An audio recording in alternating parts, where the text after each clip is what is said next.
આજે આપણે સોજીના લોટનો ઉત્તપમ બનાવીશું. ચલો એને આપણે પલાળીએ. મેં 1 વાટકી છાશ લીધી, એ નાખીશું પહેલાં.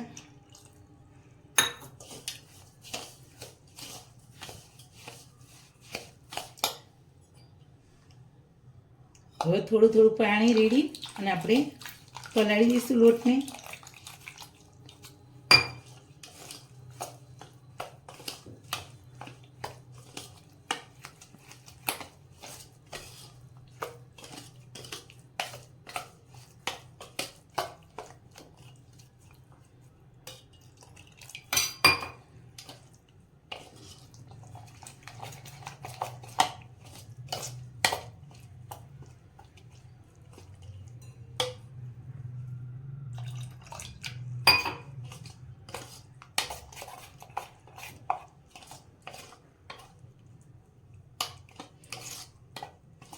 બસ આટલું પાણી રેડી આ રીતના આપણે પલાળીશું.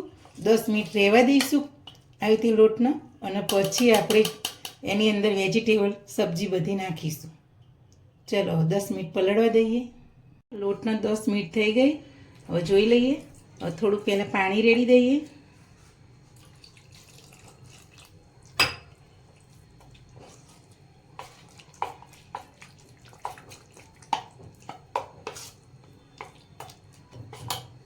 પાછળથી પાણી જોઈશે તો રેડીશું. હવે આપણે મસાલો કરીશું. સ્વાદ અનુસાર મીઠું નાખીશું.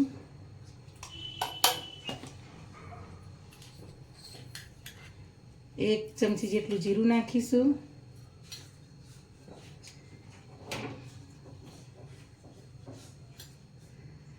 કટ કરેલા લીલા મરચાં નાખીશું. જેટલું તીખું જોઈતું હોય એટલું બનાવવાનું. મેં 3 નંગ મરચાં લીધા લીલા. શિમલા મરચાં નાખીશું, સમારેલા ઝીણા. કટ કરેલી ઝીણી સૂકી ડુંગળી નાખીશું. કટ કરેલા ટામેટાં નાખીશું, અને કટ કરેલી કૂબી ઝીણી સમારેલી નાખીશું. હવે કોથમીર આપણે ધોઈ રાખેલી એ નાખીશું.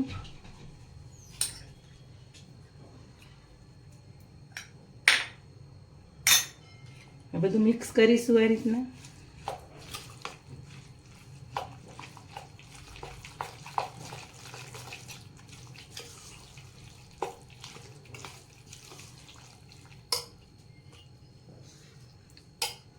પાણી રેડીશું.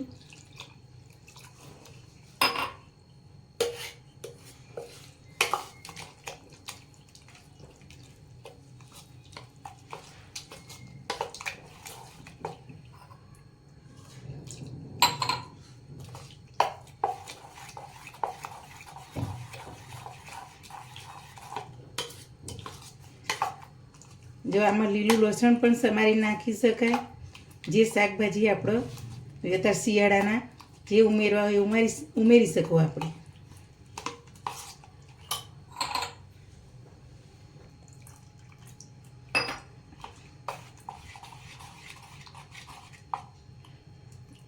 બસ આવું આપણે ખીરું તૈયાર કરવાનું. જો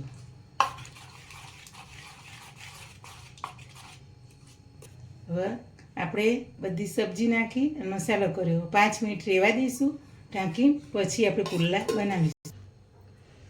હવે ગેસ ચાલુ કરીશું આપણે. 5 મિનિટ થઈ ગઈ ખીરાને. હવે આપણે પુલ્લા ઉતારવા માટે તવી તપો થોડી એટલે ચાલુ કરીએ. હવે આપણી તવી તપી ગઈ. આ રીતના થોડું તેલ લગાવી દઈશું.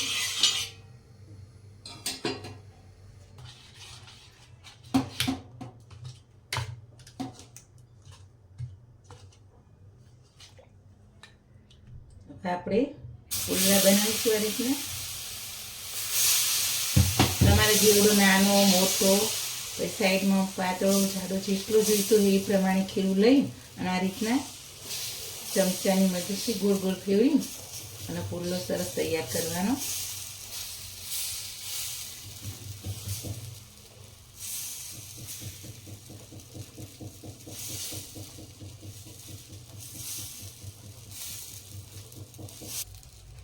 ફરતા રીતના તેલ રેડીશું.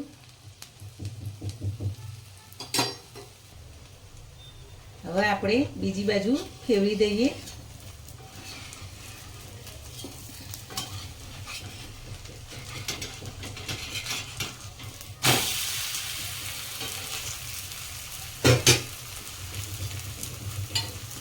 થોડું તેલ બીજી બાજુ આ રીતના રેડી દઈએ. બંને બાજુ લાલચ આવી રીતે આવે પુલ્લામાં એ પ્રમાણે આપણે બંને બાજુ શેકીશું.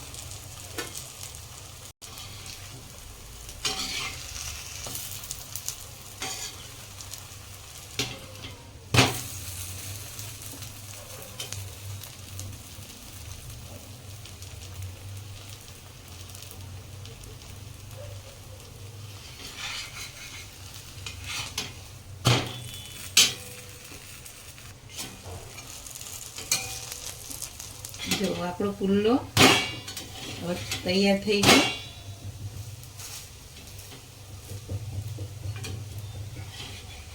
હવે એને ઉતારી લઈશું. આ રીતના બધા પુલ્લા બનાવી લઈએ.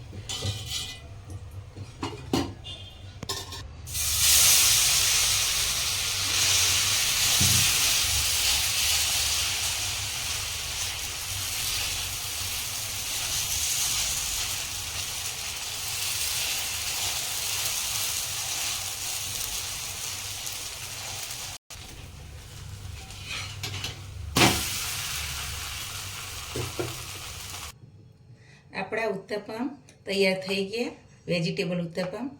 અને મારે સંભાર જોડે પણ ખવાય અને ટોમેટા સૂસ જોડે, ચટણી જોડે પણ સારો લાગે. મારી આ ડીશ ગમી હોય તો મારી ચેનલને શેર કરજો, સબસ્ક્રાઈબ કરજો અને લાઈક કરજો.